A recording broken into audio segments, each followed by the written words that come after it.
Welcome to Hungry Hautians on this very hot day. We are at Highland Lawn Cemetery on WBash in Terre Haute. We're going to take a look at some of the neat people who have been buried here. Look at their monuments, look at their gravestones, and find out a little bit more about them on Hungry Hautians. Oh, don't forget, there also might be something very spooky. So stay tuned. Up on the hill is this beautiful chapel. And you know, we went to the Swope Art Museum recently. So let's go find Sheldon Swope's resting place.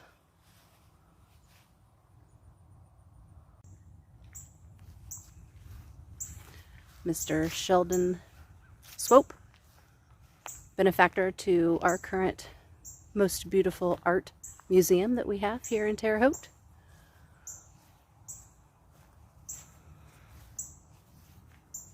And also a jeweler for many, many years here in Terre Haute.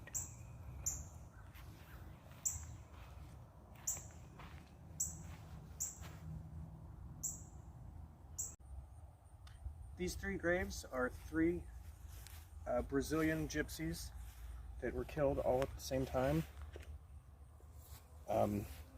They were at a Brazilian gypsy camp here on the edge of Terre Haute.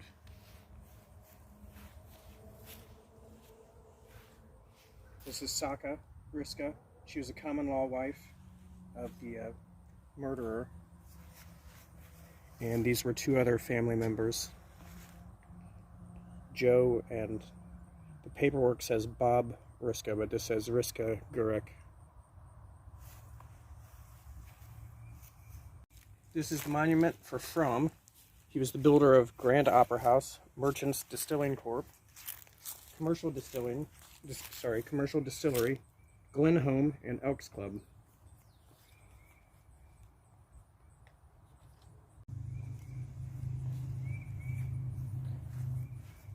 These are the monuments for the Dobbs family.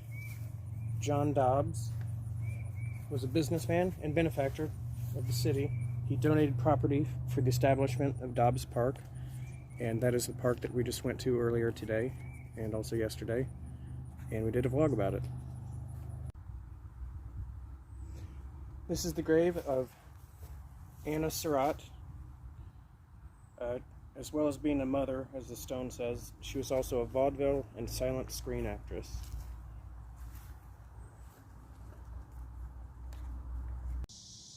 Up on this hill, we have the Soldiers and Sailors Monument.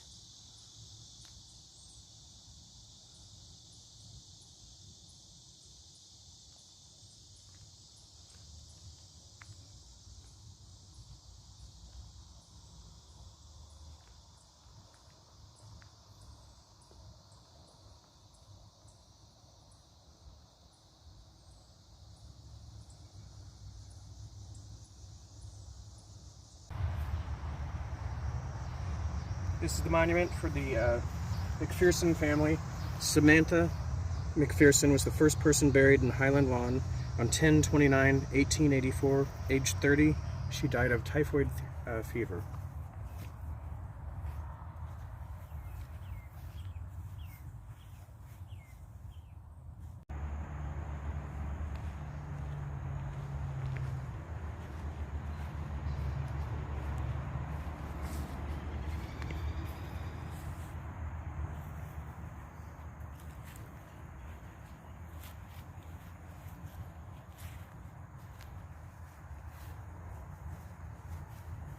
So these are the monuments for the Bauer family.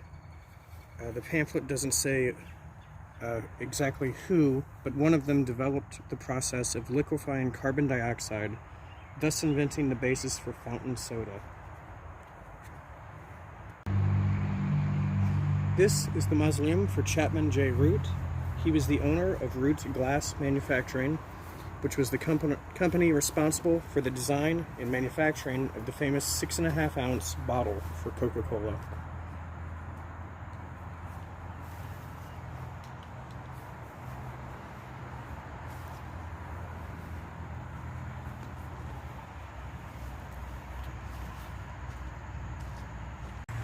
This is the monument for Barheit.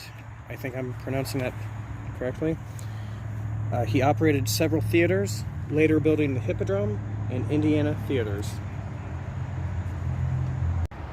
Okay, this is the grave of Phil Penna. He was president of the National Progressive Union of Indiana and helped found the United Mine Workers of America. Looks like he was the international president of the United Mine Workers of America from 1895 to 1896.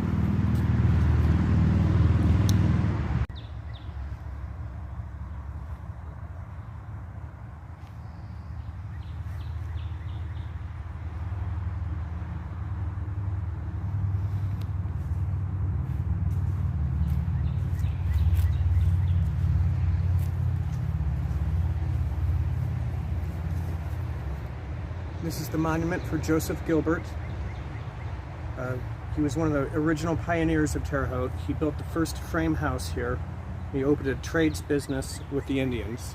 There's also a park here in Terre Haute named after him.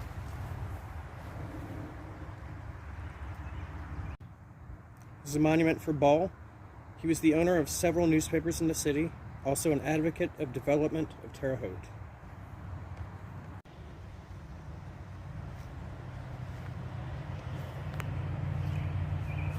This is the monument for the Rose family. It's a very, very big name here in Terre Haute.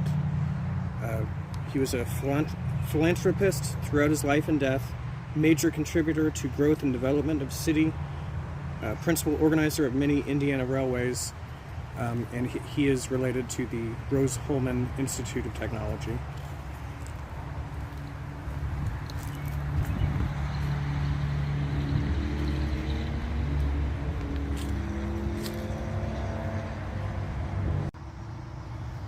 Now this is the monument for Theodore Wiedemann. The globestone represents his worldwide quest for knowledge. He invented the first X-ray machine in the United States.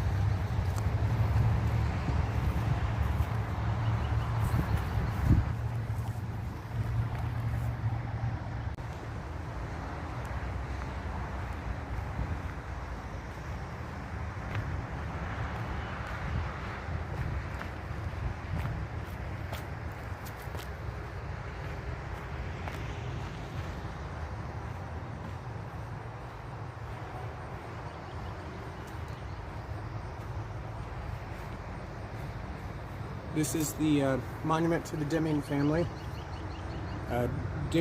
Demas Deming, he was a major contributor to the development of Terre Haute. He became he became the president of First National Bank in 1868 at the age of 27 years, and there's also a very nice park named after him.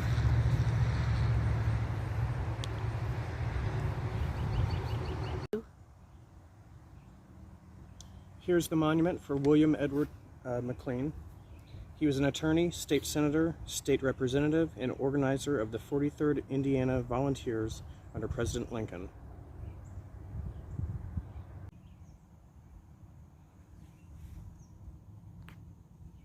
Charles Carlton, outstanding prosecuting attorney and judge who contributed to Utah's polygamy practice ultimately being outlawed. Here he is next to his two wives, Mary and Cora.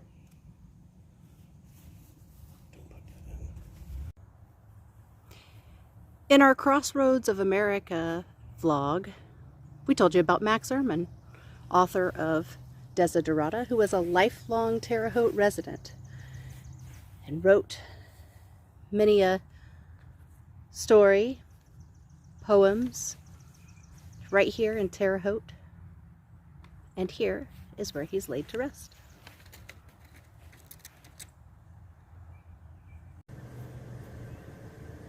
Now this is the mausoleum of civic-minded leader Max Bloomberg. You can notice the lions at the entrance are in the waking and sleeping lions. They're guarding the resting place. Well, the one that's awake is, anyways.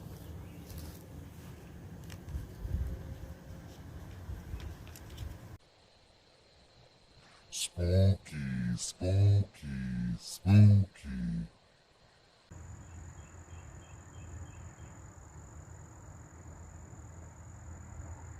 Today we have a very spooky story to tell you about John Highland. When he died in 1920 here in Terre Haute, it is believed that his little dog always came here to visit him at this mausoleum where he is buried. Every day he came. And then it is said that he died right here on these steps. And then he was stuffed and placed inside with his master. Now, legend goes that the dog kept watch over him, and recently we have some dastardly deeds by some kids who came and shot the dog's eye out. So his beautiful green eyes was just down to one beautiful green eye. So that dog was taken to the History Museum here in Terre Haute where he could be kept safely. It is also believed that you can see John Highland and his faithful dog walking the grounds at night here at the cemetery.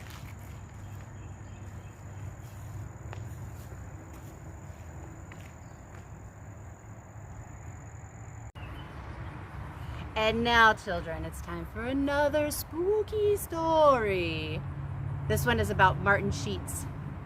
Martin Sheets died in 1910. And he was terrified of being buried alive. So he had special latches that were on the inside of his coffin made that he was buried in. And then he also had a telephone placed inside his mausoleum in case he woke up, got out, and needed to let the others know that he had not actually died. When his wife died, she was found at her home, phone in hand, apparently had a stroke because she was found trying to call the ambulance to come get her, to help her. But she was, in fact, dead.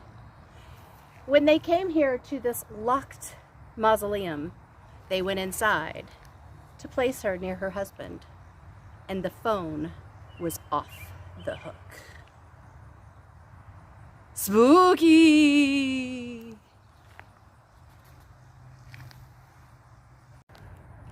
So here's the second scary part of the story inside. Oh, I don't know if we can see it or not. There is a snake inside here, inside this Sheets mausoleum. He's hanging out. But there is a snake in here living inside the Sheets mausoleum. Oh my gosh, look at him move. Yeah. So he's got that going for him. A big scary snake. It's a perfect ending To the nightmare and spooky stories. But we can't leave without also just showing this unusual monument. This is for future entombment of a person who put this up. It's right on the very corner as you enter Highland Lawn Cemetery. And it's very interesting. It's got all kinds of stuff that she's stored in there. And she is ready to be buried when the time comes, it looks.